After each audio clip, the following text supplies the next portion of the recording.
Hey folks, Caleb here. So next up on the Gun Buff channel, we are going to do another episode in our series of fire starters, and we're going to talk about the UST Blastmatch. So one thing I noticed with my Boy Scouts, particularly the younger ones, they have a very hard time with a knife and a ferro rod to get the right amount of pressure and the right angle to scrape off enough material to ignite whatever they're trying to get going.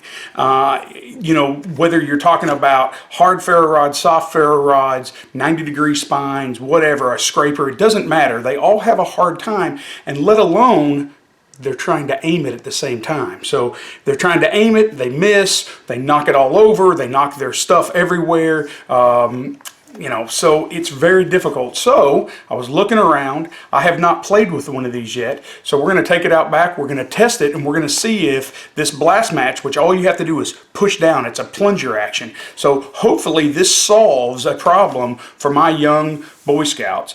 In particular, my youngest son has the hardest time getting a ferro rod to ignite whatever he's working on, because he just doesn't have it down yet between aiming and the right angle and the right pressure.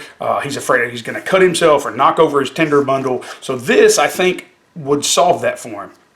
Let's go test it. So I just opened it and it feels a little flimsy. So all you do is, that's what it looks like when it's collapsed, not in use. It's got a lanyard hole right there, high-vis orange, obviously.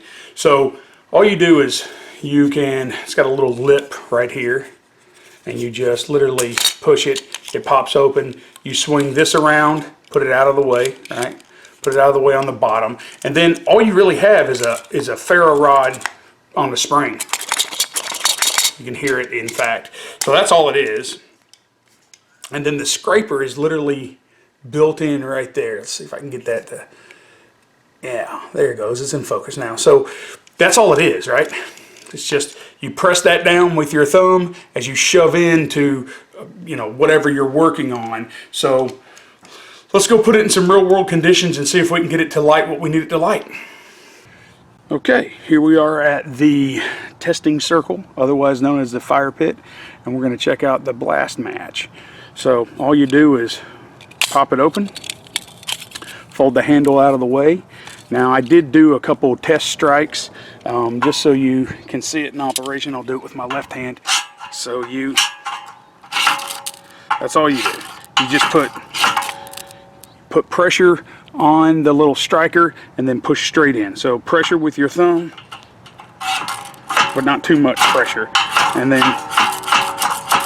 you can get it to do it pretty much. So I can do it a lot better with my right hand. But so I thought we would try the tried and true classic cotton ball, and we'll see if all it is cotton ball with Vaseline. So we'll fluff that up, and now we will see if the Blastmatch can do the very most basic.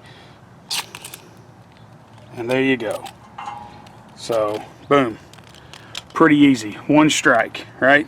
No big deal. Now with marginal tinder, I'm not for sure exactly whether or not it would work. I would imagine it would. That is something we will have to do some more testing on, but there it is. Now I will say this housing is pretty cheap. It's pretty flimsy, right? So it might break, but here's the good news.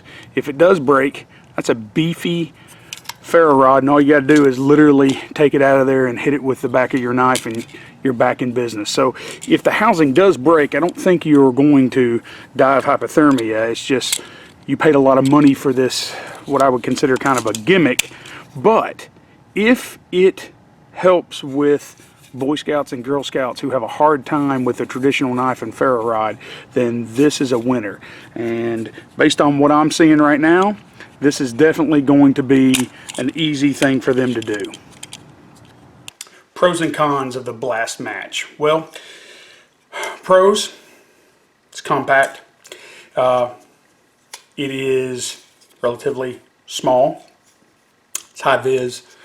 And you can use it with both left or right hand. You can also use it when you're injured, right? You only have one hand to use, so that's great. It's ambidextrous. Here's the cons. Cons are, this dude feels flimsy. This housing feels not well made. It feels like it's made in China. These little two thin arms on the side right here, well, they feel like they're gonna break, right? This right here is wonky. Now, it still does what it advertises. It's one-handed, right? Spring-loaded, just plunge it, you're good to go. So I do think that my younger scouts will be able to do this. But I gotta tell you, I just don't know if this guy's gonna hold up. Like I said out there, no big deal. It's a big ferro rod. Should this break out in the field, you can still grab onto that ferro rod, back of your knife, you're in business. But this is expensive, and no matter where I've seen it, Cabela's had it for a lot of money. So did Bass Pro. The internet has it for a lot. So basically, for as much as I paid for this, I probably could have bought 4 or 5 traditional ferro rods. So, but if this can solve the problem of my youngest not being able to use a knife and a traditional ferro rod, then I say it's a win. So if you haven't already checked this out, you definitely need to. And as always, if you like these type of videos, please like, comment, share, and subscribe. And as always, be safe and be good.